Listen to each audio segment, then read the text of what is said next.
Hi, I am Mary Welter. This is the podcast. I have no idea where James is, but if you've watched this often enough, you know that James does everything at the last minute and he's always unprepared. Not that I should talk because of the audio, but because of my microphone, but I thought I had fixed my microphone before I started all of this, and apparently it was not on the right one. So I'm going to go flog my IT department later. Let's see if James is ready. There you are. Now I'm here, and now everything's Yeah. working. I don't know Yeah. why it wasn't working, or why. I know I wasn't getting your other thing, but Right. I was depending my on the audio internet. wasn't working. But my My question to internet's you not is working. my question to you Yeah, is you were at the Can you hear me? yeah. Now we're good. Go ahead. My question to you is you were at the radio station at 6:30. Why did you wait to 7:20 to set up your stuff? Well, I have to use my phone to get your stuff, so Yeah. yeah, and then it goes all the way back here to start. But that shouldn't be so hard. Um, Normally, Well, you were I late. just wasn't hearing you. I You wasn't al- getting your thing at all. I'm you were like, also huh. late. You were late. You were late. You were late. You were late. You should have been in the seat at 7 o'clock. You were late. Hi. All right. Let's try this again. So I do want to. I'm having like a boatload of problems today. Like I said, this is just not a good Me day at too. all. Me But too. you were at the station at 6:30. I was. You had more than enough time to set it up. But so I go upstairs, I do all my show prep because that's what I do today. I do all my show prep. And I make notes when I get these stories because I cull stories from a lot of different places because I want to do news that you probably haven't heard, but I think is newsworthy that I think people would be interested in.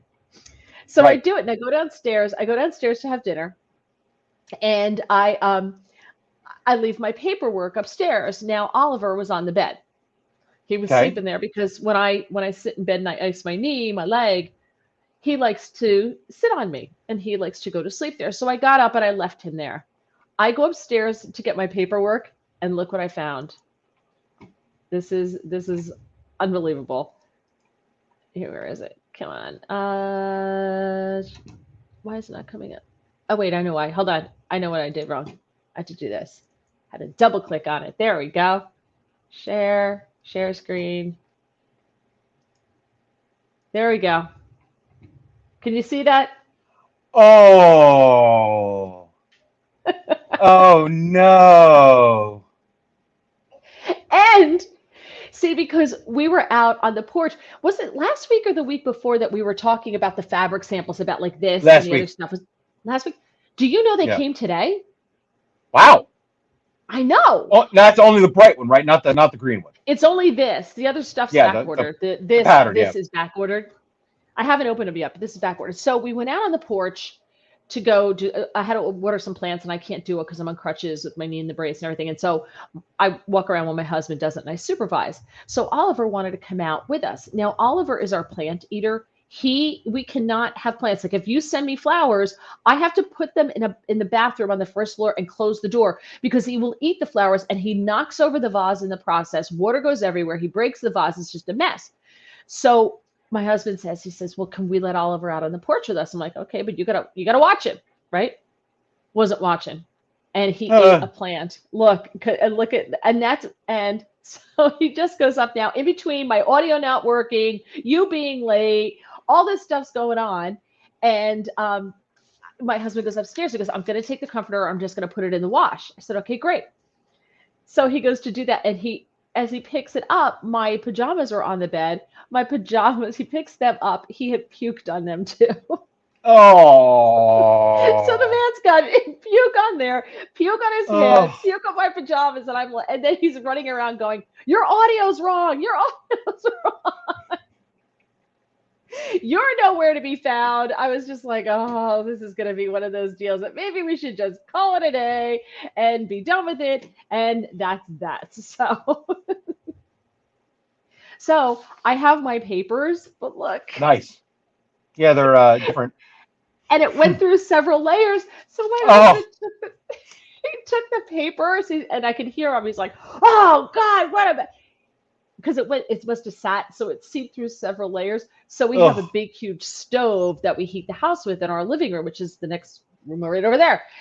He took them and put them on top of the stove to dry them. Oh, that had to be a smell. Oh, He sprayed them with Lysol oh, first that's good. before Yeah, he yeah, put yeah. them on to get the smell That's out. the Yeah. move. Yeah, yeah. He's wise. That is the move. I like that. Oh my God. So what a day. What a day. I'm with you. So What a couple days. yeah, so I'm sure you have some stories. I didn't get to talk to you before the show because you weren't here. Um, so I guess you have stories we'll share at the end of the show, end of the news. What do Sure. you think? Near Okay. the end news, yeah. Okay. Okay. Um, I'm gonna let you so I have start. a I'm gonna change bunch. my color. Go ahead. I'm listening. No, Go no, ahead. no.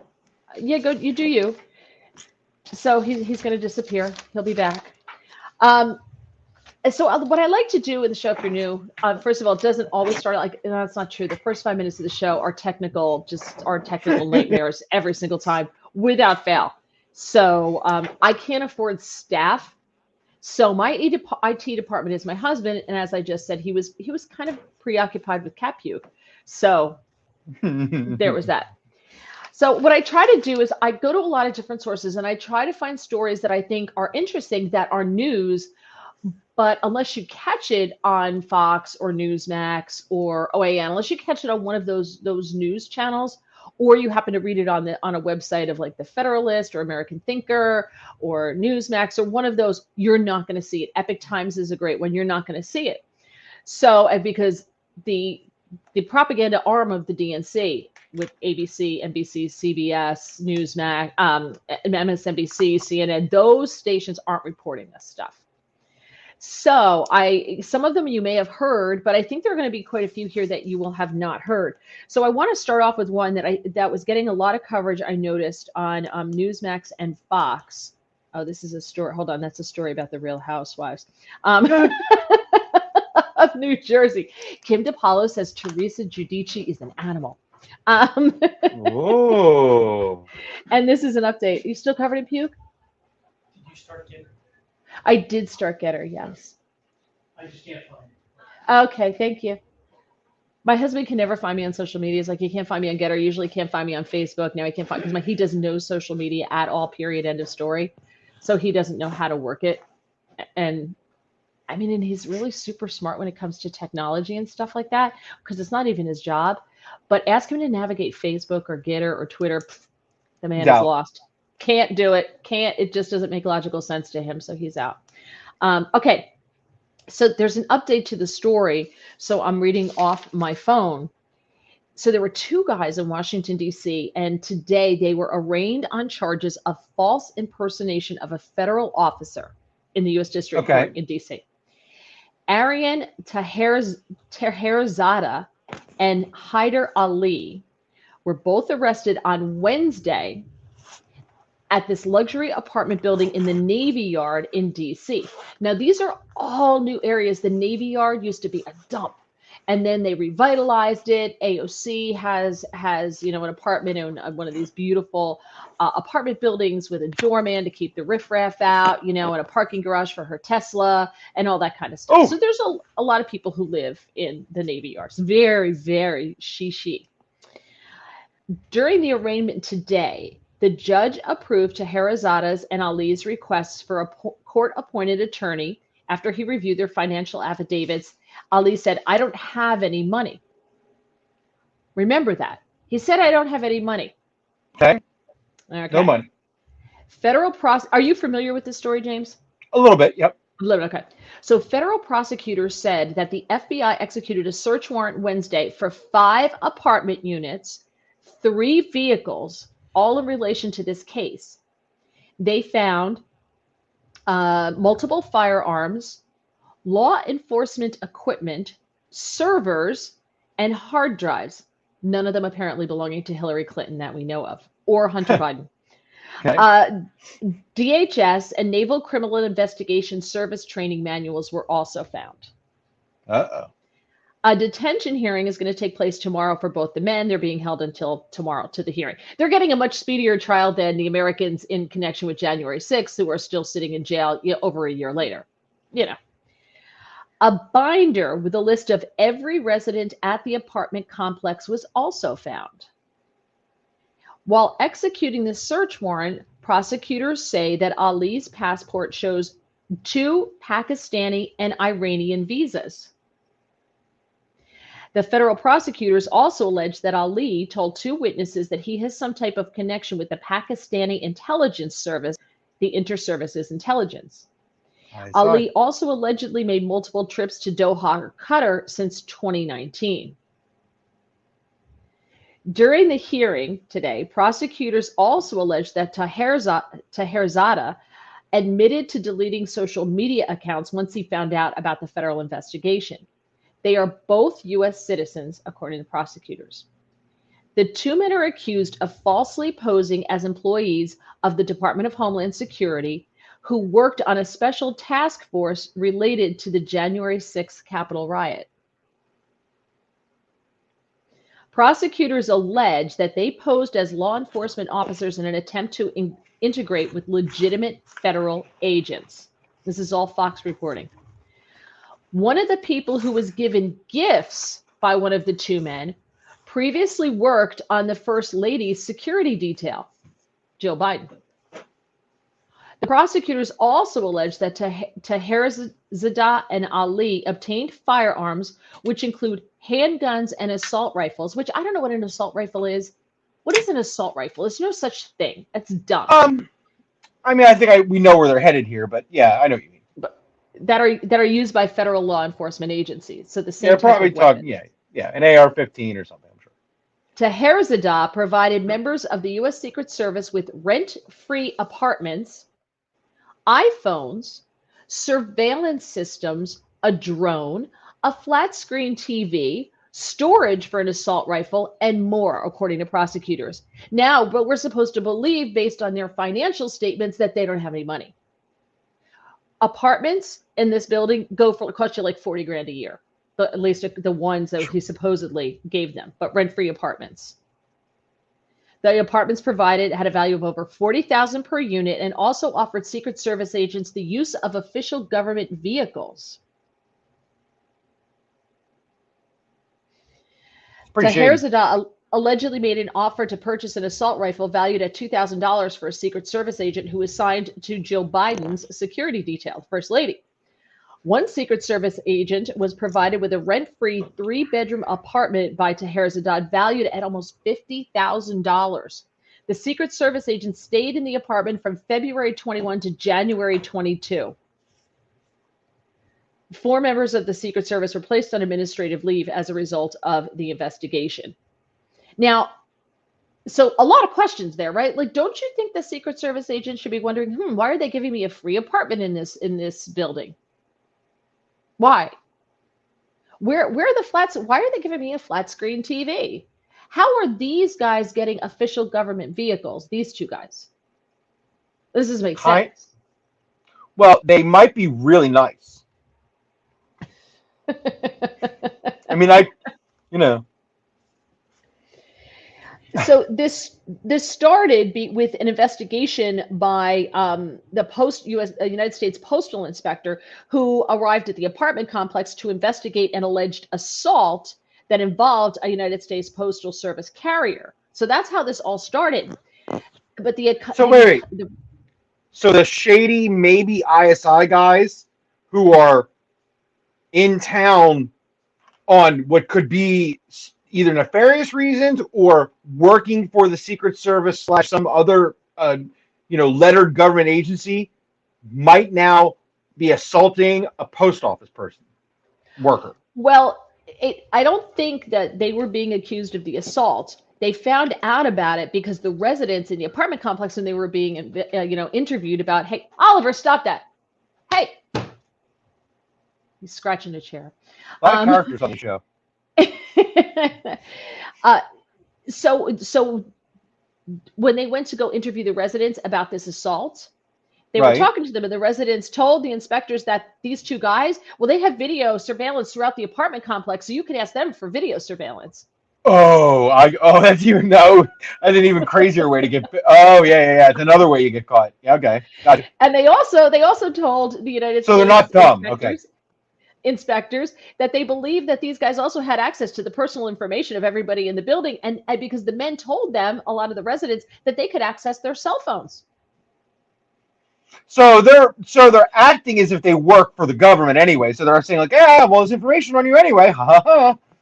But here's the Okay. thing. Someone who's a real spook who works for the government, they're not telling you that stuff. It's like someone Uh, who's in the mob never tells you they're in the mob, right. Like I right? have a buddy. I have a buddy who, I mean, is a subcontractor for the NSA. And I know That's right. Yeah, yeah. he's a he deals in code. That's about as much as I know about his job for the entirety that I've known that he's worked for them. I know he's moved up. He used to actually work for the NSA. I know he got a promotion by going through now Lockheed Martin. But I mean, like, I don't know anything about his job, his work, what he does. He doesn't tell Yep. me. And I've known him for years. I know he's got clearances out the yin yang, but I don't know what they entail or the details of how the clearances work. He's never told me a thing. Nothing. He's never said Right. like, "Hey man, I can look up something for you and find out like what you're." Nothing. Not not Yep. one word. I don't know if he's. So Yep. Nothing. yeah, the United States Postal Inspector gave the info to the Department of Homeland Security, Office of the Inspector General, and it was then referred to the FBI. Prosecutors allege that Taherzadeh identified himself as a Department of Homeland Security Investigations special agent. He told us this to a Secret Service agent who's currently assigned to the First Lady's protocol detail. And Ali identified himself as a Homeland Security Investigations analyst. And in an attempt to prove they were, Taherzadeh took a picture of himself in a DHS investigations vest and has his name on it and everything. And the Secret Service agent also allegedly saw multiple pictures of Taherzadeh in police tactical gear. He also texted the Secret Service agent a picture from which he said was supposedly from training, but it was actually pulled from a DHS social media post. Here's the thing. How do these guys have the cell phone numbers of Secret Service agents so that they can text them? Because they definitely work for somebody. You know, especially those Secret Service detail for the First Lady. How do you get that number? They work. They definitely work for somebody. No doubt. I don't Right? know Like, who. I'm not going to pretend to know for who or how, but you no doubt know? they work for somebody.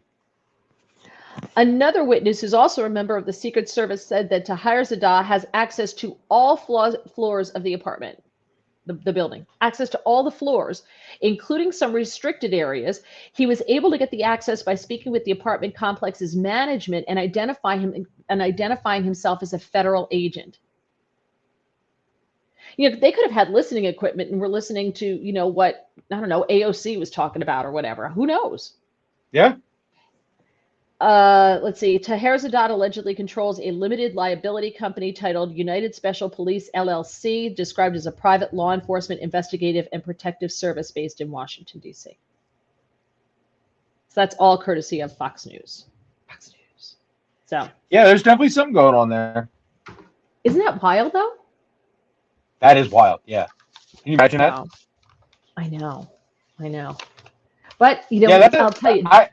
That's a strange relationship, the America and Pakistan, the ISI, and how the ISI relates to its own government. That whole thing is a very strange relationship we And Iran. have, and Iran. Yeah, They They're have visas to Iran and Pakistan. yeah. And So, just ISI's ties to Russia, ISI's ties to us. Their ties to the Taliban. Their ties to. It's a very complex web there. That's yep, a real interesting situation. it is. It is. Okay. Did you hear about this? There's a church in Chicago. So, you know, in the 40 days leading up to Easter, Christians call Lent. Yep. And you know, you're supposed to give something up, and I kind of thought that was just a Catholic thing, but I guess other denominations do it as well. And you fast if you're Catholic, you fast, and you don't eat meat on Fridays during Lent, Some and you Wednesdays too. also. I'm sorry. Some strict Catholics even don't do it on Wednesdays too. Well, Ash Wednesday is a day of fast and abstinence, so you have one meal and you don't eat meat. The other Fridays during Lent are no meat, so abstinence. Good Friday is fasting and abstinence, so one meal and no meat on Good Friday. Yes. It's actually quite easy. It's really not that big of a deal. It's not that hard. So anyway, there's a church in Chicago, that told its congregation that they will not be performing any music written or by or associated with white people during the season of Lent. I don't know. I mean, they're not Catholics, so maybe I don't understand their religion, but doesn't that kind of go against the whole spirit of Lent?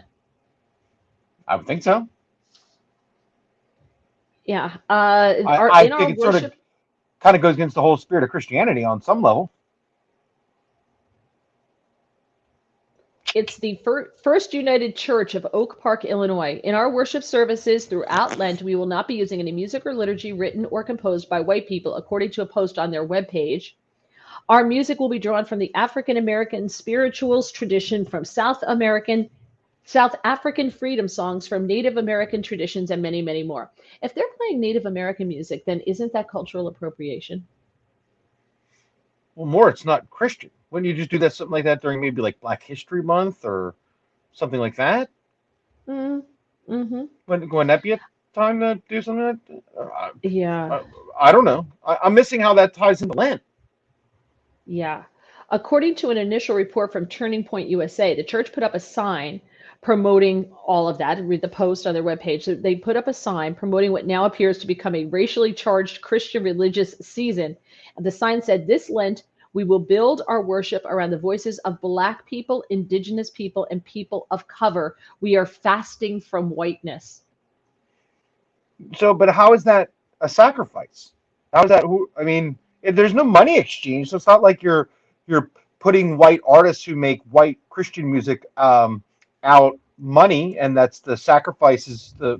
the white artist. So that's not. There's no I mean, tie there. if they really want to make a sacrifice like you're supposed to during the 40 days of Lent to remind you of the suffering of Jesus, then they shouldn't drive cars, which were invented by a white man. They probably shouldn't wear jeans, which were first made, denim, and the jeans were first made by a white man. They probably shouldn't do that as well. Right? There's a lot of things they probably should not do or partake in because they were invented by white people, but they That clearly sounds a little aren't more going that logical. far. This is just virtue signaling. Let's see. But here's the best part. Their website also claims that the quote opened and inclusive Christian communities claim that they practice and preach inclusion by valuing people of all races, ethnicities, cultural identities, gender identities, sexual orientations, and abilities in every aspect of our congregational life. Okay. If we live closer to Chicago, I would ask you to go to church there.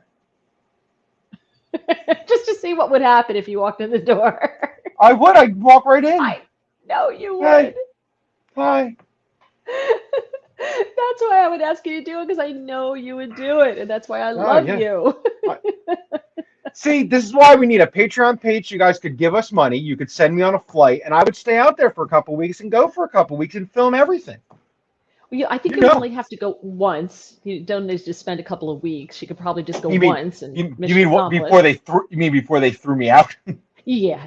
Yeah, I think you go once before they throw you out, and that's about it. That's just me. Okay, I'd ask some questions. I so have I some know questions. here's the thing. You're Questions. not a fighter. You would probably just get picked up and thrown out the door. Oh, no doubt. Come on, I just have questions. I just have questions. I just want to know what. Out the door you go. I like everything. Well, if we can work out our dopey technical issues. Oh my gosh, we have 35 comments. Holy Christmas. Wait a minute. I totally forgot about the comments. Let's go to the Let's catch beginning up. here. Let's go. Okay. Here we go. Here's Art. Hi, Mary and James. Hello. Audio's Konnichiwa. messed up. Got that. Yeah, the audio. Got it. I love the roller coaster ride. You have bad audio. And when You're I was all in saying for that's the. it, but I You're was all like, in, huh? that's it. We're doing this. That's it. We're doing this tomorrow. Mark, no. Same as last time. Now it's fixed. Keith, yes. Much better. Thank you. Fix. Thank you. Your audio is buzzy. I hear James. Okay. It's now okay. Oh, you heard me. Oh, that's weird. I couldn't Stop hear it. I could hear you. You couldn't hear me. Talk, Mary. Hi. Turn his feed down. I could do that. Oh. Can I please just hand you a nice glass of chilled Chardonnay? Oh my God, I could do bourbon right now. I can't drink. Ooh. I'm allergic to wine. I can't drink wine. No, But I could thank do you. some I bourbon. appreciate that. Huh? Or some German beer. I could do beer. I We could have. I could do a Berliner Weiss. I think we have Yingling on tap. It's either that or Oh, it's yeah. Blue Moon. I'm not sure. I love you. Tech genius, Mark. Thank you. I appreciate the sarcasm. I can't unsee that. Yuck. Oliver's pew. Thanks for sharing. Here's my sister-in-law. I just sent catnip. I was able to get in through Chrome on my mobile device, but not the Facebook app. That's the Facebook app. It didn't work for me anyway. Okay, so all is perfect. Normal life. What can Amber? We could have Amber on the podcast. You know, she would come on. Oh, that'd be good. A big coyote as big as a German Shepherd just now earlier ran across the road in front of us into a big field. I have heard they migrated around place. Well, all right, Scott.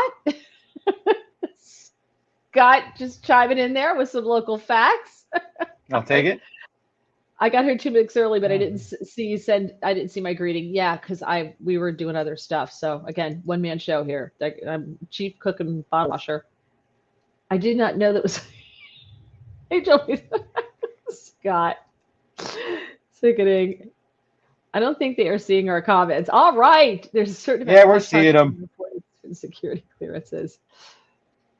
I have the text phone number of a Secret Service agent who works out at the health club. You become friends with them. You sit in the whirlpool, the hot tub, the steam room. You lift weights with them. You just get to know them. They're just like regular people too.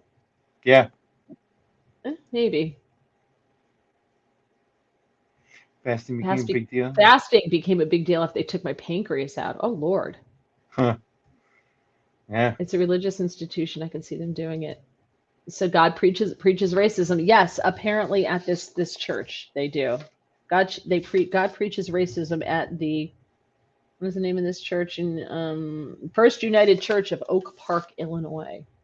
Well, in fairness, we did try and throw it on our throat that Jesus was white for what? How many hundreds of years?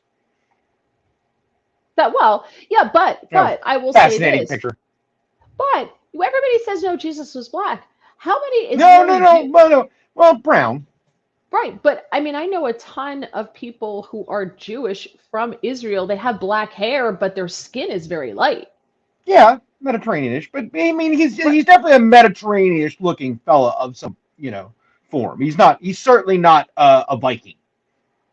No, Yeah. but again, I also think, Native Americans and the Aztecs and everything saw their God looking like them, right? Yeah. So I think that's natural and that's normal for people to envision the God that they worship as someone who reflects them. I think that's just normal. It's art. Yeah, you don't have to be so offended by it. I get it. It's art, and I'm making a joke, of course, but I mean, realistically. Well, if someone didn't lose the negatives, we'd have those real genuine pictures, and then we would know. That's right. Well, sooner or later he'll land on the alien ship, and we'll all be good.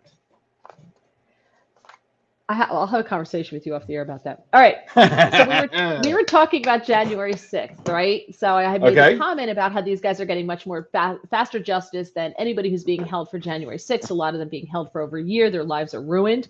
I feel like you're saying they're being punished. They are being punished. They're losing everything. It could just be that the wheels of justice run a little slower in federal court, right? Well, these two guys are federal court. Oh, I was, maybe I'm wrong. Go ahead. Okay, so a federal judge, this is again news that you're not going to hear anywhere if you don't search for it.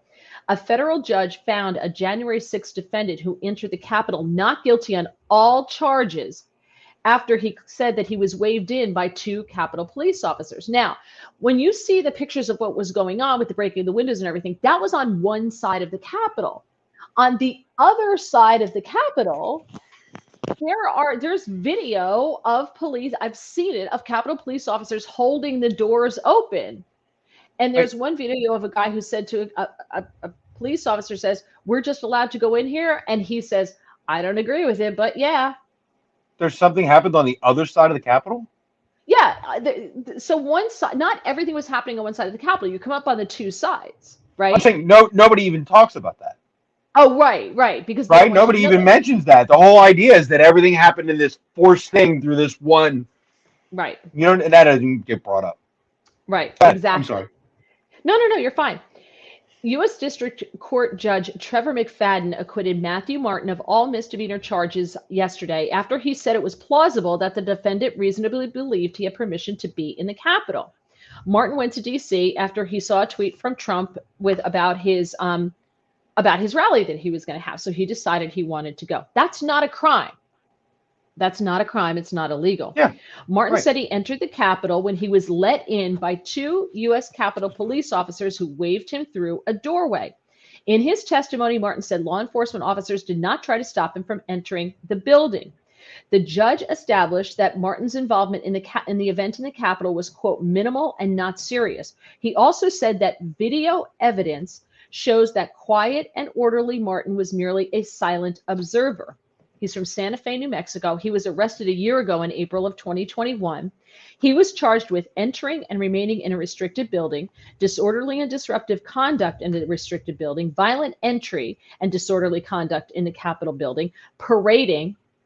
Okay. Doesn't everybody love a good parade, though? Oh, yeah. Demonstrating or picketing in a Capitol building. As a result, he lost his job as a senior engineer at a company that does work for the Department of Energy's National Nuclear Security Administration. He was found not guilty on all counts. Now he's just trying to get his life back and trying to build his life again since everything was taken away from him. Wow. His lawyer said, we had the benefit of a lot of video evidence and the judge had a chance to see it. And video evidence is the best evidence and he did nothing wrong. Here's what kills me is the federal government has something like 14,000 hours of video from outside the Capitol and inside the Capitol. They refuse to release it. So if you want to get this video, now I guess this guy must have videotaped it on his own, and thank goodness he did. Because they won't give anybody the video. The government, when they charged this guy, they were looking at tons and tons and tons of video trying to get people and putting them up on this website. They could also see what those people were doing. They criminally charged this guy with violent entry and disorderly conduct in a Capitol building when clearly that's a lie. But they're doing it to scare people, to try to keep people away from Trump. Trump's toxic. You support him, we will ruin you. That's exactly what the message is. He never should have been charged with those things, but yet he was. No, it's definitely a big sweeping grant. Just grab them all and we'll figure it out later. That was Right. definitely the mentality. And there's a lot of people who can't afford a lawyer like this guy can, who are pleading guilty just to try to rebuild their lives. And they're pleading guilty to stuff that they didn't do just to try to rebuild their lives. And that's so wrong. It's so wrong. Bill, sorry, I have to have 3 meals a day when I'm working. Don't apologize to me, Bill. If you're not, you do you. Okay. I'm not the religion police. Okay. A lot of people like themselves around to cohort with. I have no idea what we're talking about here.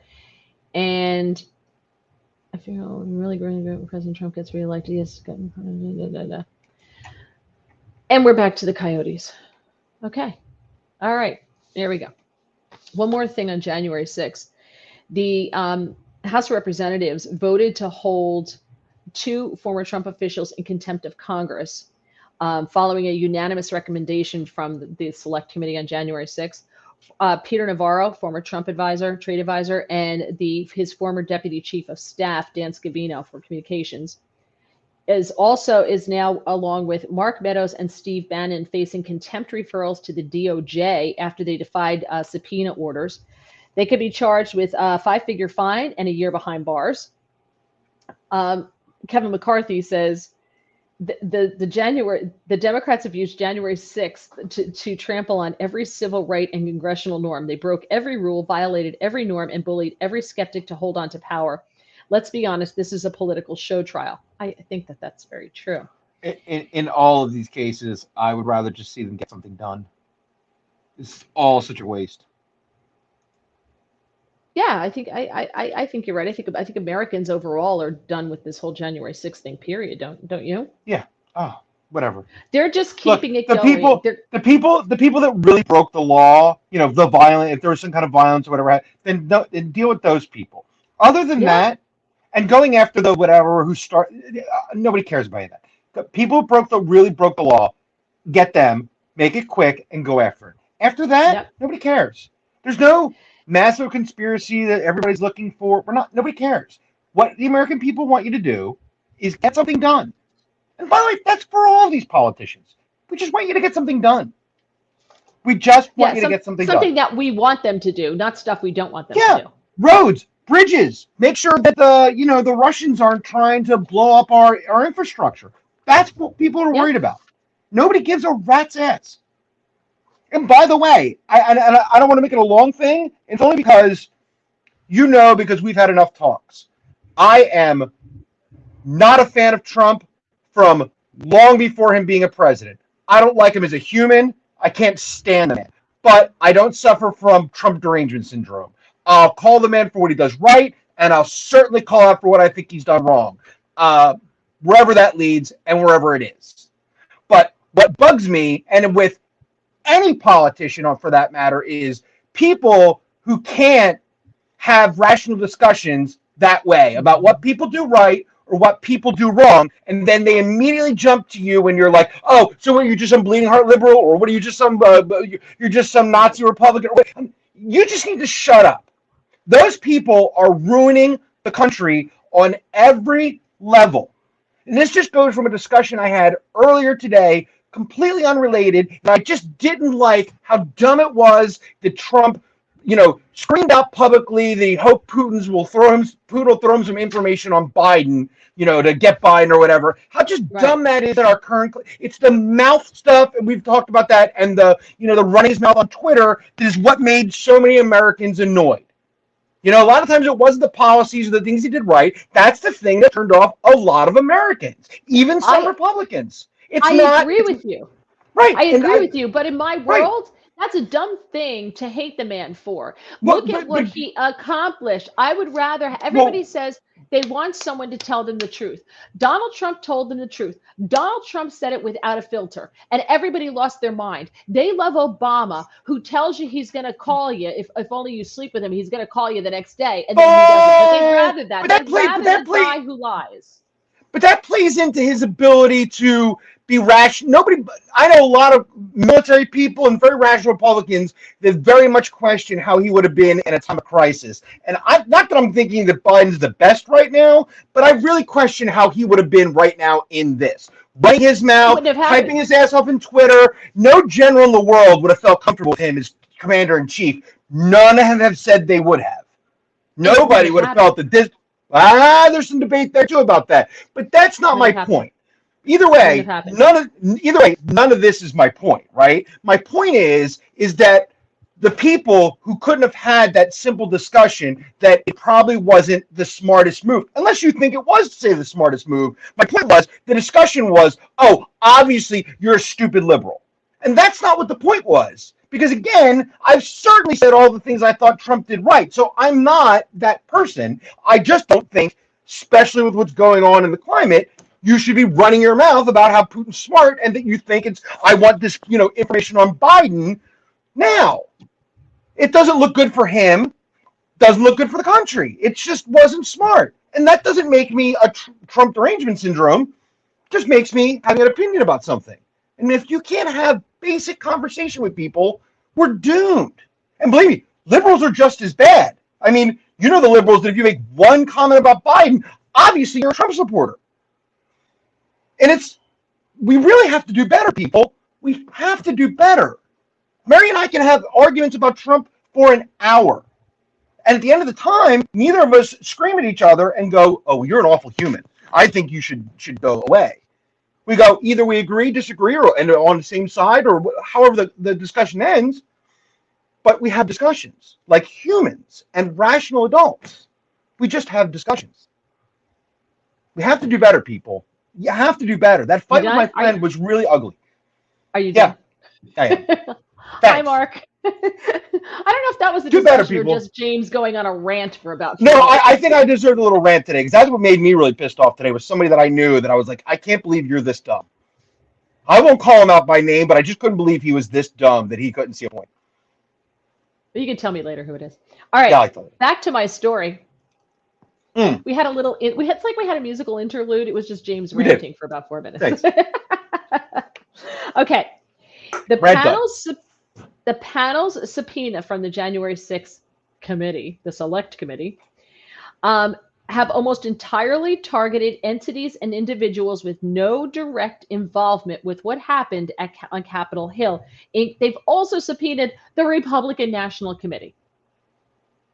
According to a Federalist analysis, the stories from the Federalist, of the committee's subpoenas to date, fewer than 10% are related to any type of violence. What they're doing, this is about getting Oppo research on Trump and trying to find a crime because they have the man and they want to desperately to find the crime. Southern District of New York failed. Everything they try has failed. They talked about his taxes. They talked about his cheating on his taxes. Nothing. The man is squeaky clean. He's done nothing that they've accused him of. They can't find anything, but they are bound and determined to find the crime because they have the man. And that's what they're doing. On our dime. On our dime, exactly. Now, because Republicans weren't allowed to put someone on the committee that they chose, Nancy Pelosi wouldn't let Republicans to do that. That's a first-time thing that's ever happened. Usually the Democrats appoint their people, Republicans appoint theirs. Nancy Pelosi wouldn't allow that. So Representative Jim Banks and Jim Jordan are leading their own investigation into Capitol security failures. They said, we want to find out why did it happen? What failed that allowed that to happen? That's what we should be looking at.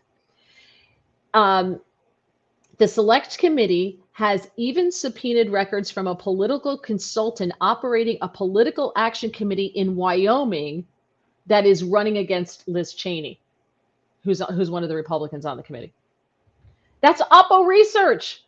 They're looking at all so that Liz Cheney can get all the opposition research from the PAC, from her opponent. She's the vice chair. Despite no involvement in what happened on January 6th, they still did those subpoenas. Is there any chance I could be in the other screen one day? Sure. We don't care, right, James? Yeah. Come on, work in. Yeah. Okay. Republican Representative Troy Niels of Texas serves on the committee that is headed up by Jim Banks and Jim Jordan. And he said the speaker's panel should investigate Yogananda Pittman, who's the head of intelligence for the Capitol Police. If the sham select committee was serious about seeking justice for January 6th, they would focus on the people that allowed it to happen. Pittman had the intelligence days before January 6th. What stopped her from acting on it? But they're not looking into any of that. They're not asking her. Nancy Pelosi is in charge of the Capitol Police as Speaker of the House. She reportedly rejected requests to dispatch reinforcements from the National Guard 6 times, according to testimony from the former Capitol Police Chief Stephen Sund. She threw that man under the bus, remember? Well, I thought she said, no, I didn't. Oh, well, then you're right. Then she didn't. See, just like that. And we're done. And scene. Okay.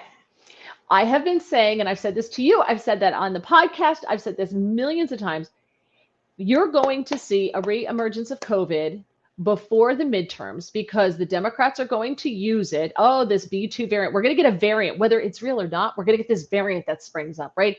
And we're going to have to go into lockdown again so that they can have mail-in balloting all over the place and thousands of ballot boxes everywhere, not guarded. Nobody knows who's dropping stuff in them. So we can redo 2020, right? Because they know they're going to get their butts kicked.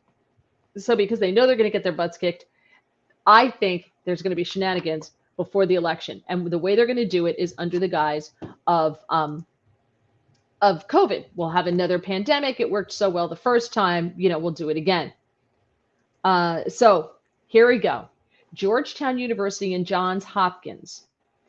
Georgetown, indoor mask requirement goes into effect on Thursday, except if you're eating or drinking or when students or staff are in their personal residences or private office.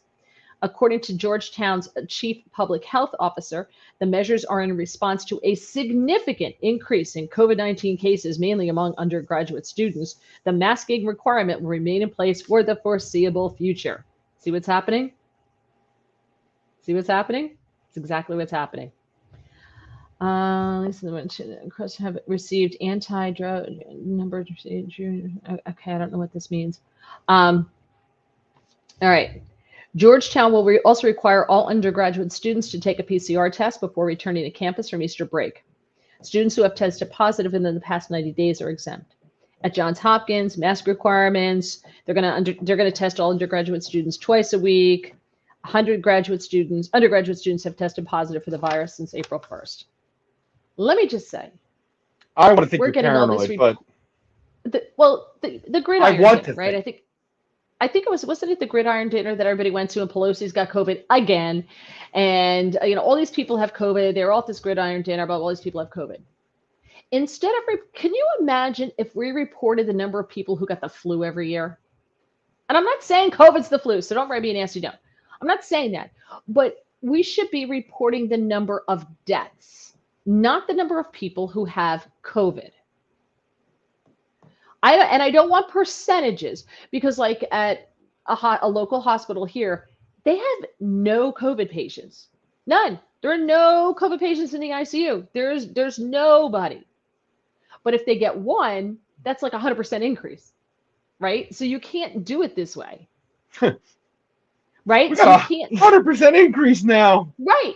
We have a lot, but that's what they're going to do. We have to stop reporting the number of people who come up with COVID, and we have to start reporting the number of deaths. I have a friend who was sick, and he's hilarious, and I love him to death. But he's that guy that when he's sick, he's dying. He's absolutely dying. So of course he thinks he has COVID, and he's texted me, what should I take? And I'm trying to help him and everything because he's single and trying to help him. And then like 2 days later, I said, hey, how you doing? How you feeling? It's better, but it hasn't gone away. I'm like, did you forget what it was like to have the flu before COVID? He's like, I think I should go get tested. I said, and what? You have a sore throat. You don't even have a fever. What does getting tested do for you? Well, then I would know if I had COVID. I'm like, and? Okay, then what? Now what? Okay, so you have COVID. Big deal. Now what? I was invited to an event in New York in the summer. And, New York State, New York City, which was sanely liberal and in crazy about COVID. You had to have a passport. You couldn't eat in a restaurant. It was craziness, right? Yeah. They don't require vaccine passports anymore. They don't require you to show proof of vaccine to eat in a restaurant anymore, only on Broadway, which Broadway's too expensive for me anyway. You don't have to do that. But this event, even though it's being held in a restaurant that doesn't require a proof of vaccine, in a city that doesn't require it, in a state that doesn't require it, this organization is requiring it. And I really want to go to this event. I really, really do. I was very excited about it until I got the you have to provide proof of vaccination. I got to tell you, I'm not showing my papers. I just refuse to do it because it's dumb. I guess because I'm old, I'm just not jumping through hoops just for the sake of jumping through hoops anymore. Right. Like the younger me would have been like, oh, well, and I'll do it. But it's dumb. We know that the vaccine protects the person who has it. They can still spread it and they can still get it. You're just not going to get as bad of a case. That's it. It's a therapeutic. It's not a vaccine. They call it a vaccine, but it's really not. Name me another vaccine where you had to keep getting a booster every 3 months. And even then, you could still get it and you can still spread it. So because of that, I'm not going to go. And I'm really hurting myself because I really want to go to this thing. But I don't know. I just can't do it. And I just don't think the American people put up with this. I just think if they try this again, you're just going to see, it's going to be ugly. I could be wrong, but I think it's going to be ugly. I hope you are. You hope I'm wrong? I hope you are. Nobody wants to go through this again. And I don't want to see the backlash if it does. Yeah. Here's the thing. I've had COVID. I have better immunity than everybody who got the vaccine and longer lasting immunity than everybody who got the vaccine. But this country doesn't give credit for that. All the other countries give credit for natural immunity, acquired immunity. This country does not. We No. totally ignore the science. And I am just too stinking old to do dumb stuff just because somebody with power says you have to jump. Like, Well, we're Americans. That's built in our DNA.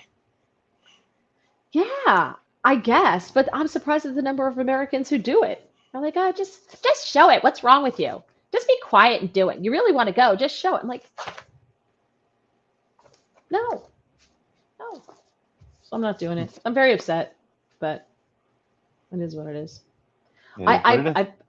I've seen events where the people are having, parties, baby showers or whatever, proof of vaccination. I'm like, if I need proof of vaccination to give your offspring a gift, which is basically 2 wedding gifts, because, the days of a shower being like kitchen utensils and things like that are long gone. Now you got to pony up like a set of china. It's like the same as a wedding gift now. It's 2 wedding gifts and every woman gets invited to go because apparently we all just give gifts, because you're a woman, you should do proof of vaccination. I'm like, no. I think you just gave me a reason not to spend $200. Thanks. No, you're still expected to present a gift, but I don't present it up, getting like a $50 gift because I'm not getting drinks out of it or food or anything else. Wait, you still have to give a gift and not go? Oh, yeah. Women have to give 2 gifts. You don't understand it's such a racket. And I believe if you live together before you get married, you have some balls having a shower because you got everything. What is Mark saying? My girlfriend and daughter came up positive. I never did. I'll tell you, I wanted to get it. I was like, I want to get it over with. And now I've got natural immunity. Go ahead. Spit on me. I'm good. Cough in my face. I have superpowers. Yeah. All right. A little bit about Hunter Biden. There's been a lot coming out. Have you noticed? And we've talked about it last week with the New York Times and the Washington Post finally coming out and saying something. So there's a guy, according to the Daily Mail, his name is Jack Maxey. And he is the source that distributed Hunter Biden's laptop to congressmen and the media. He has fled the United States to Switzerland, saying he fears retaliation from the Biden administration. He gave the Daily Mail a copy of the hard drive from Hunter Biden's laptop in the spring of last year, spring of 2021. He also gave copies and material from it to the Washington Post, the New York Times, and Senator Chuck Grassley, because he is the ranking Republican on the Senate Judiciary Committee. So he now, as I said, has fled to Switzerland. He's been hiding in Zurich, working with IT experts to dig out more data from the laptop from hell. He used to co-host The War Room with Steve Bannon, that podcast. Right. He claims he and his colleagues have found 450 gigabytes of deleted material, including 80,000 images and videos and more than 120,000 archived emails. He says he intends to post them all online in a searchable database in the coming weeks. So he left his laptop in Delaware at that store. Yeah. John Mac Isaac. That John Mac Isaac gave a copy of it to Rudy Giuliani, who then passed it on to this guy Maxey. Okay. He told the Daily Mail, I came here, meaning Switzerland, so we could do a forensic examination of Hunter Biden's laptop safely in a country that still respects human liberty and the ideals of liberal democratic principles. He said, after contacting the Daily Mail about the laptop last year, black suburban SUVs appeared outside his home, and former U.S. intelligence officer friends he shared copies with told him that they received strange phone calls. These are former intelligence people. I showed this to a friend of mine in desperation in February 21 because nobody would listen to me. No news organizations would take it. Every major news organization, in fact, the very first major news organization to take it was the Daily Mail. Very dear friends of mine, the sharp tip of the spear, were making welfare calls to me every day to see if I was still alive. Wow. He claims one former intelligence agency senior staffer told him soon after he received the hard drive in 2020, if you don't release enough of this so that they know you can release all of it, I'm telling you, brother, you're a dead man. Wow. So in October 2020, he posted batches of emails and other files from the laptop on file sharing sites, but after an hour, the links were taken down. He believes the US government was hunting down the files from the laptop posted online and flagged them to the companies. There were 5 Dropboxes, 2 in the US, 1 in New Zealand, 2 in the UK. All the same Dropboxes in which they tell us child porn is shared around the globe without any consequences because we can't look at it. But yet they found his emails and took them down. These are all Five Eyes countries. English-speaking countries in an intelligence sharing agreement, and they were all ripped down. So this means that our intelligence services, who have still not even acknowledged that they have Hunter Biden's laptop, were obviously diligently doing cache searches across the internet to find out if any of this stuff was being released. You're not permitted to vote. I got the boost back for J&J vaccine. Fool me once, not twice. So he said, this should terrify every single decent person in the West. Now, the Daily Mail says they've been unable to verify any of his claims. He said, Switzerland, he's there because the only file sharing site that did not take down the laptop files was Swiss Transfer. So that's why he's in Switzerland. He said the FBI had the laptop on the 9th of December of 2019. And he says that they've been traded. He said the FBI had this on the 9th of December of 2019. The first person betrayed was a sitting U.S. president in an impeachment hearing when the FBI had the exculpatory evidence in their hands, and to have that end instantly, they did nothing. The second group of people to be betrayed were all of the Democratic candidates in the spring primaries that year, because honestly, if this had come out, Joe Biden wouldn't have been running for president. So he took that away from the other candidates. The American people were utterly betrayed because I guarantee you that Joe Biden couldn't run for dog catcher if the American people knew about this laptop. He also said, I have a lot of admiration for Chuck Grassley, or at least I did. And he says that he wrote a very reasoned letter, respectful letter to Chuck Grassley, delivered a copy of the laptop that had arrived on the 8th of July. I have the signed receipts, and I never heard a word back from the Senate Judiciary Committee. And a spokesperson for Grassley said, well, we had to have it verified. We couldn't just go public with it because we didn't know if it was legit, which I understand. I totally understand that. Yeah. So I have some audio here. You people should have been scared long before this if you weren't already, but yeah. Yeah, you exactly. should be a little nervous. All right, so I want to share this quickly. Share screen. Okay. So this is the University of Chicago's Institute of Politics was having a forum with Anne Applebaum from The Atlantic. She's very left-wing, and The Atlantic being a left-leaning publication. So now we've got the New York Times and the Washington Post that basically file the same story and both say, well, yeah, buried down in the story, the laptop was real. Now we know that the emails were real. So they're starting to come around.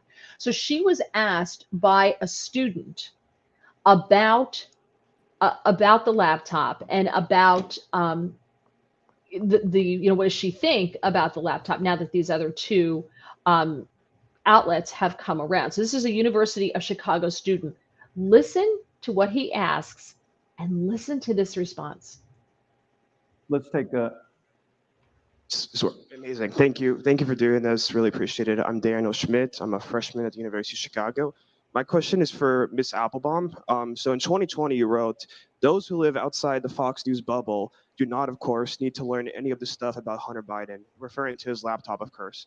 A poll later after that found that if voters knew about the content of the laptop, 16% of Joe Biden voters would have acted differently. Now, of course, we know a few weeks ago, the New York Times confirmed that the content is real. Do you think the media acted inappropriately when they instantly dismissed Hunter Biden's laptop as Russian disinformation? And what can we learn from that in ensuring that what we label as disinformation is truly disinformation and not reality? I mean, my problem with Hunter Biden's laptop is I think totally irrelevant. I mean, it's not whether it's disinformation or, I mean, I don't think the Hunter Biden's business relationships have anything to do with who should be president of the United States. So I don't find it to be interesting. I mean, that would be my problem with that as a major news story. Huh. We're going to talk about more of this Huh. tomorrow in our first David panel, Axelrod. so- Huh. We're gonna talk more about this later. So I'm betting. I don't know her, so I can't speak for her.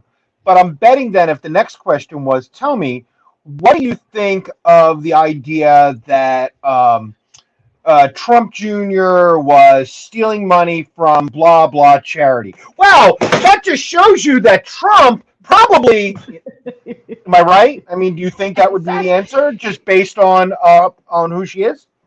Do you? I don't know, because I don't know her, so I could be assuming, and maybe I'm wrong. Maybe she would have the same sentiment and say, I don't think that Donald Trump Jr.'s actions reflect on Donald Trump Sr. at all. You should not be speaking of the 45th president in a way reflecting of his children.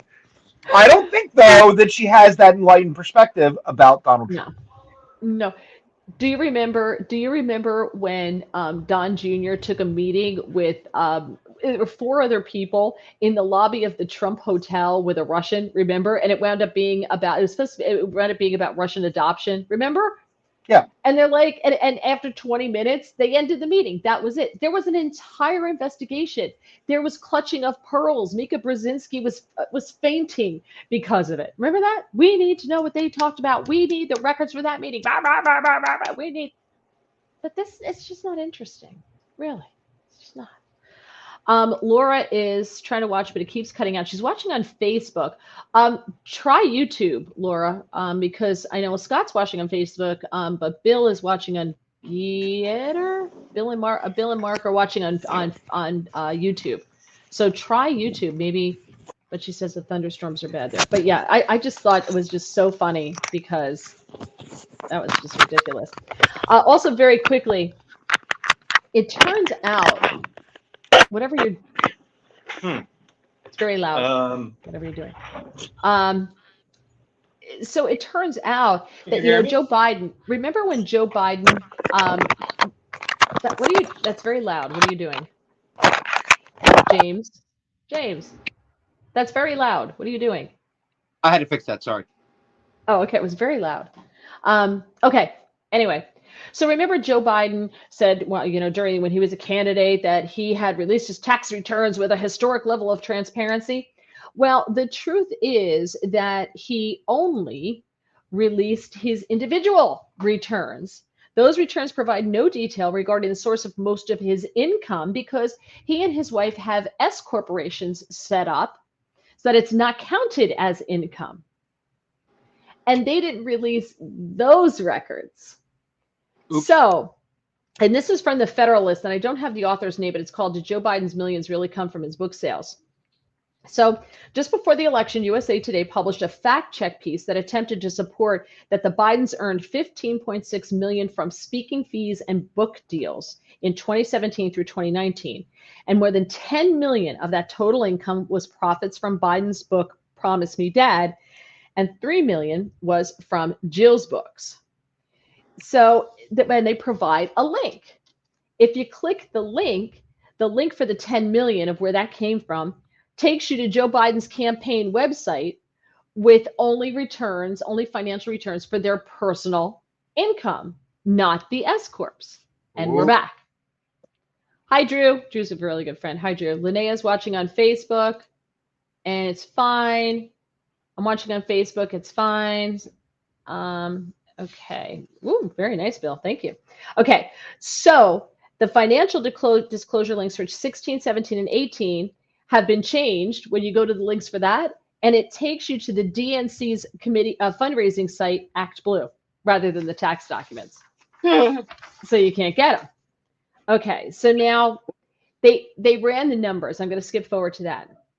We're told that Joe made $12.2 million after expenses for a book that sold 300,000 copies. If you exclude the $4.2 million earned from touring and speaking, take that out, you just go by book sales, that's $8 million of income from book royalties. His book had a retail price of $27 for hardcover, 18 for paperback. And if you assume, they did a mix of paperback and hardcover, and they came up with the average price being about $23 with no discounts, no Barnes and Noble when they put it on the sale rack. None of that. It's not in Costco. On 300,000 books sold, gross revenues would have just been under $7 million. Okay. Thank you, Mark. Bye, Mark. See ya. Thank you. Bye, Mark. Okay, thanks. Okay, so that comes up to $7 million. Joe would have received about 12% of that using a blended royalty rate for hardcover, and you get less for soft cover, that type of thing.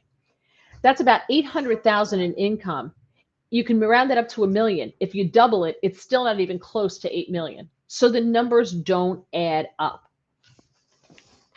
But we don't know. So they're like, oh, yeah, all the transparency because Donald Trump won't release his tax returns. Neither did Joe Biden. That's the bottom line here. Neither did Joe Biden. Done. So, what is this? This is,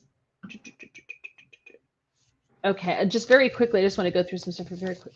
I lost some of this. Hold on. I had some, I wonder if it got lost or hubby might have recycled it because I told, no, here we go. Okay, just very quickly, some immigration stuff, and then we'll do some stories. Leaked Department of Homeland Security plan that was published this week shows that senior officials were being told that the removal of Title 42 would lead to an increase in illegal immigration. And one way to respond to the increase is just to release everybody into the U.S. interior, because they had to come up with a plan. Joe Biden said, I'm directing my officials to create a framework to address the causes of immigration. Remember, we were going to do that? Yo, sure. They're right on. We're going to do that. and to manage migration, in addition to providing safe and orderly processing of illegal immigrants claiming asylum once they cross into the United States. So this plan anticipates the eventual recession of Title 42. And they admit that that's going to cause a surge in irregular immigration and have a direct impact to short-term holding and processing capacities. So they're just going to release them. Regular immigration now? Irregular. I like that. Because they're not illegal. Border? I just thought that's how everybody got here now, right? You just take a boat or get on a cargo container from wherever you get into like Central America and you walk in, right? Sure. I thought that's how it goes. James, the numbers add up if you use Common Core math. Yeah, saw that. James has a very wicked sense of humor. He cracks me up. As many as 450,000 illegal aliens could arrive in a 30-day period, according to one of their planning scenarios in the contingency plan. That could lead to multiple surges of 10 to 20,000 immigrants hitting different locations at the same time. DHS says that their ways to remove illegal immigrants will be limited. They're only limited because you don't enact the law. Like if you stop them from coming, this wouldn't be a problem, but they don't stop them from coming. So they only have, so they Foreign Legion. So I'm just saying. Using broad scale, they're going to use broad scale. Because of this, they have to use broad scale release mechanisms like issuing notices to appear in court. So they get a notice that says, look, keep this wherever you settle. You give us a call. Let us know where you are.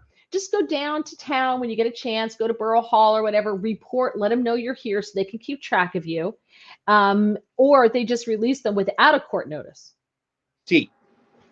See, exactly. And did you see they're giving them these phones, and the Biden administration is giving them the phones at taxpayer expense that's going to track them so we know where they are? Oh, so that's not phone. I just got to jump the fence? Yeah, well, but here's the thing. We're going to give them the phone, but they think that it's never dawned on these people that they're just going to ditch the phone, right? Right. If you don't want to be found, if you're coming across the border, because it's 115 different countries have people coming across the border. Everybody thinks they're all Mexicans. There's people coming from the Middle East. There's people coming from Africa. There's people coming all of China, all over the world, coming in our southern border. And a lot of them don't want to be found. Oh, so now you know what my next arrest story is going to be. It's going to be like, yeah, I was using one of those phones I found on the ground from a border. I was like, and these things were great. And the next thing you know, like, I just showed up at my house and days. I'm like, oh, it's a free phone. So that's what they're going to do. And Drew has a good, they're invest in Texas bus lines. They're going to start running express to DC. I love that idea. I don't know if Abbott's really going to do this, but I love the idea of putting these people. Here's the problem. The bus has got to stop somewhere between Texas and DC. They need a bathroom break. Those people are going to go off that bus and run. They're not going to DC. They're going to off the bus and run. That bus will be fully loaded, and it's going to be half loaded by the time they get to Washington. So well, I think he wants them out of Texas. So in fairness, he's still going to win. Yeah, but we all lose. They should go to DC. I love that idea. And I think DeSantis is sending them to Delaware. So I love that too. Okay, last bit of news here. Obama's campaign manager predicted how many votes Biden needed to win in Wisconsin. David Fluff.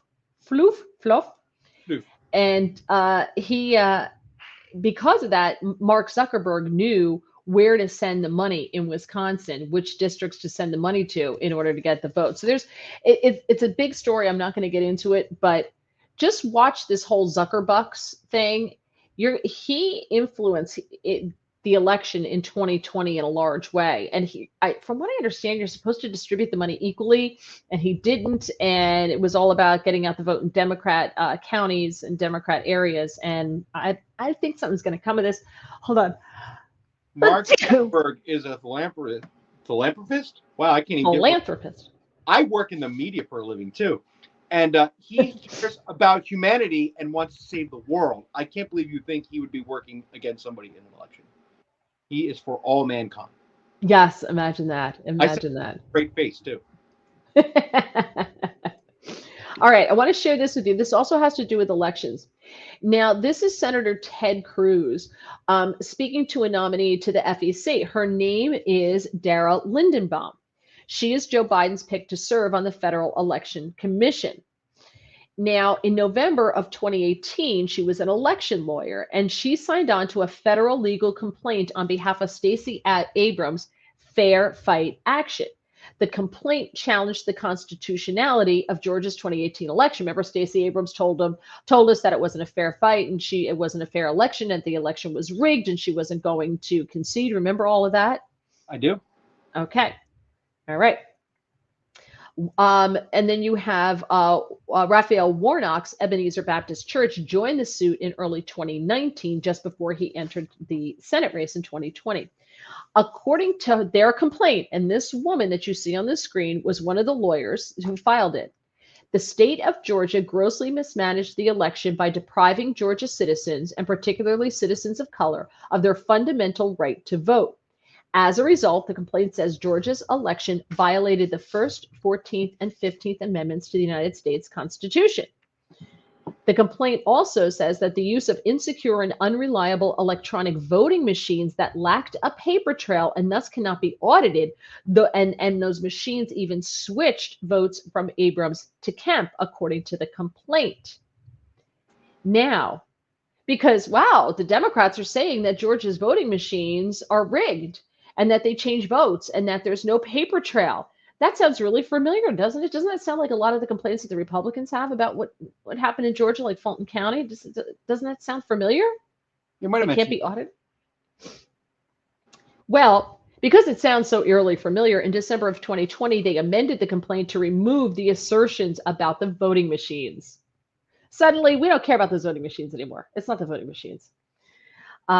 So this woman, 3 years, she signed that complaint 3 years ago, and now Biden has nominated her to serve on the Federal Election Commission. It's a regulatory agency for America's elections. And here she is challenging the veracity of the elections, but then she switches it up. And if confirmed, she is going to replace, she's far left, she's going to replace an independent on the commission. And she is still involved in this lawsuit, okay? She's still an attorney for it.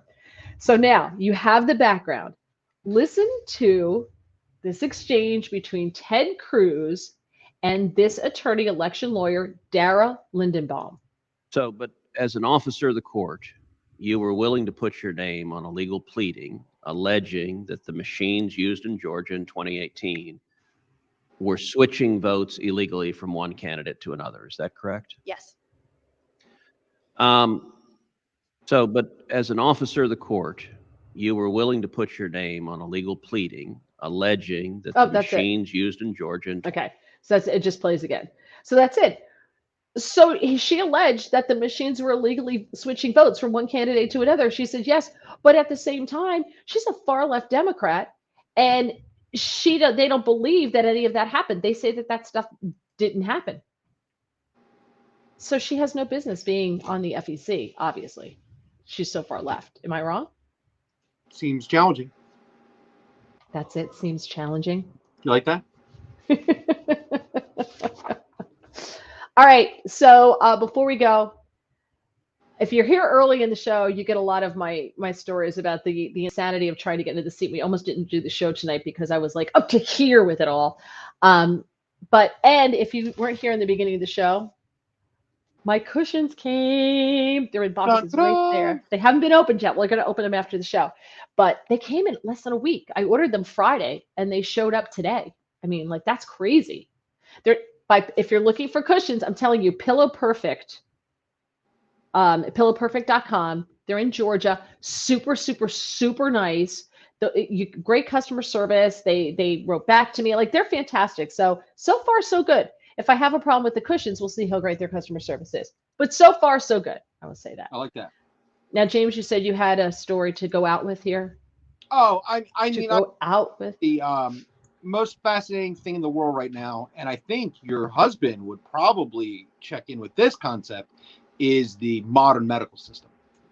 Well, you're always in it. You'd think to God you would have better insurance because you live in the medical system. You would think so. So I've had to get testing supplies for myself for my sugar, which is I found out a few months ago around Thanksgiving that was high. So through a series of doctors, yada yada, I go, whatever. The whole thing, I have to change my insurance for my doctor. It's just, medical nonsense, how insurance companies change you. You're tier 2 now, and that bill is like, ended up being like $400 by the time I figured out that it wasn't because of my testing, that it was the doctor becoming tier 2. That's a $400 a couple bills later. Yep. Yada yada. Now I go with a bigger company. So now I'm with this bigger company, and everything should be easy, right? So you would think I would get this stuff at my pharmacy where it is in plentiful supply, but they're like, no, you have to get it from some other brokered company, which is fine. The company's like, we have it. So a few weeks go by, nothing happens. I call them. They're like, yeah, we're just waiting for something from your doctor's office. They probably have to get something to your insurance company. Finally, the woman calls me and goes, hey, it's a real simple thing. It's a coding thing. We can't even, you can't call your doctor. It's through the coding specialists, they coded something wrong on your diagnosis. So it's just whether you're type 1 or type 2 diabetes and whether you need to test 2 times a day or 3 times a day. They got to fix the coding so the insurance company can send the stuff to us and then yada yada. So I call up the office and I'm like, hey, this is the problem. And they're like, okay. Week later, she's like, hey, they didn't fix anything. And I'm like, oh. So I called and I'm like, can we have this problem fixed, so I can test my blood and not, like die or stroke out or whatever it is. I don't know anything about this thing, but I know I'm supposed to be testing stuff and not eating sugar like an adult. So that goes by, another week. Hey, they still haven't sent it. So I'm like, meanwhile, I'm a really busy person who drives 50 plus miles to work every day, 6, sometimes 7 days a week, with 2 jobs plus running multiple podcasts and being, that kind of stuff. I have a lot of things going on in my life.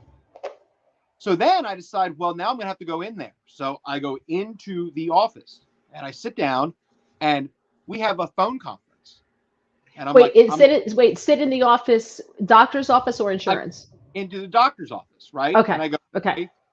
I call the woman on the phone that I need and she sets me up with the right person at that office. And I'm like, what do your people need here? Here's the woman. Can you say it on? And she types it into the thing.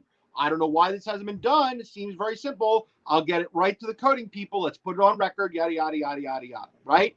I leave there thinking, this can't be, an issue, right? 1 week later, I get a phone call. Hey, we're still missing your thing. Oh, So I call up and blast this company, right? And they're like, I think the blasting the company. Now you think we're probably going in 7 weeks now. It's going to take care of this problem. Nay, nay. Today, I had to go in and pull an office manager and go, I'm going to very calmly and politely just say that thankfully, I'm not a person who throws around words like malpractice and lawsuits because I'm already in a lawsuit over my car. So here's all I'm going to ask you to do. And I showed her my phone and I said, you'll see the notes in the computer. Can you just go in the back and find out whoever this TikTok is and just go take care of this while I wait, make sure it's done before I leave the building, and then this will all be over. Because we're now 8 weeks in, and I haven't tested my blood sugar ever. oh my God. And she's like, I'll take care of this immediately. And to her credit, it was done. But How many's 8? 8. yeah, I had to go 8 weeks. 8. And this is I'm not naming them out of politeness, a massive, massive company that you see things for on TV. the insurance company. The insurance company is. The medicine, the doctor's company. Oh yeah. So, yeah. So it's that. Yeah. Well, see, the problem is a lot of these massive doctor practices are owned by hospitals, Yeah. and Hospital. all the stuff falls through the cracks now because I'll tell you, my husband's practice was bought by the hospital, and you can't. The office manager can't work here anymore because her husband was one of the guys in the practice, so that's nepotism. So she can't run it, but she's been running the practice beautifully for 30 years, right? Nope, she can't do that anymore. They fire people to make and the office takes the hospital takes over billing, so they fire people in the office. So now it's a huge conglomerate. It was before you're like, oh sure, let me go talk to Sue in the back and get it done. You can't do that anymore because the hospitals are buying everything. So Correct. it's a problem. Hand surgery. Orthopedics. I'm having hand surgery a week from Friday. Saw surgeon Monday this week. Boom, schedule. Can't wait. Right in the middle of our cunt because that's right. Poor Linnea is living in the middle. I've got to talk to Linnea. I got to talk to her about hand surgery. I've had that too. So I've had pretty much surgery everywhere. I will say we got the bill from Montana for medical on the mountain. Yeah. And I will say the immobilizer that I'm in and my crutches, $186. Ooh, That's it. not bad at all. I don't think that was bad at all. Bill said he was surprised we didn't talk about the BLM mansion. I kind of thought everybody had heard that story. I thought that was a pretty well-known story. That's why we didn't talk about it. Yeah. Yeah. So I'm going to say one other thing. I talked to Rhoda. She's all ready for Passover. So they're having it at her apartment, which she didn't want to do, but she's doing, despite her not wanting to do it. And I will tell you, I'm reading Thomas Sowell's book, Black Rednecks, White Liberals. Okay. And my friends Terry and Frank sent it to me. They're the ones who sent me this one, the real Anthony Fauci. They sent this as well. Right. So I started with the Thomas Sowell book. It's really, I've learned so much, but Thomas Sowell is not a light read.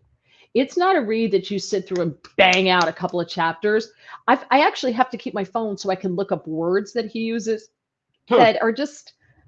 He uses big words when he could use less, like more common words for stuff. And I find he throws words in that you don't necessarily need. But, the concept of the book and what he talks about is fascinating, about history and where we are in America and how we got here and cultural differences and where they came from, and fascinating. So I'm enjoying the book, so I highly recommend it. But it's not a quick read, and it's not a light read. I'll put it that way. But fascinating. Nice. So that's it. All right. Bye, Art. See ya. We're getting out of here too. So Rhoda's doing well. Next week, today is 5 weeks since I broke my leg. Next week is 6, and I go to the doctor on Friday, hopefully getting it off, hopefully getting out of my brace. We'll see. So I'm gonna go open up the cushions, go see what they look like. Enjoy that. Hopefully next week. Bye, Michael. Hopefully next week. Now listen, if you tune in early, next Thursday, or right when we start, you get to see all of the problems with technology that we have. It takes us like 5 minutes to get it together, and I may have some surprises because I do have someone who is willing to do some new graphics for us. Ooh, love that. Yes. And, singing lifeguard next door here says hello. Oh, hello, singing lifeguard. We should have him come in and sing once on our show. We should definitely do that. See if he'll do that for us. Maybe we'll do that next week, or maybe we'll do it for like a holiday or something. I think he would. Okay, that would be great. That would be fantastic. All right, everybody. Next Thursday, 7:15. Hopefully, we will both be here. Hopefully, we will have worked out all the problems with the audio and everything else, and hopefully, James will be in the seat on time. And that's it. So, have a good one. Bye, everybody. Hold on. Oh, I didn't get this ready. I didn't. Oh, hold on. I do this every year. I always forget to get this ready. Okay, there we go.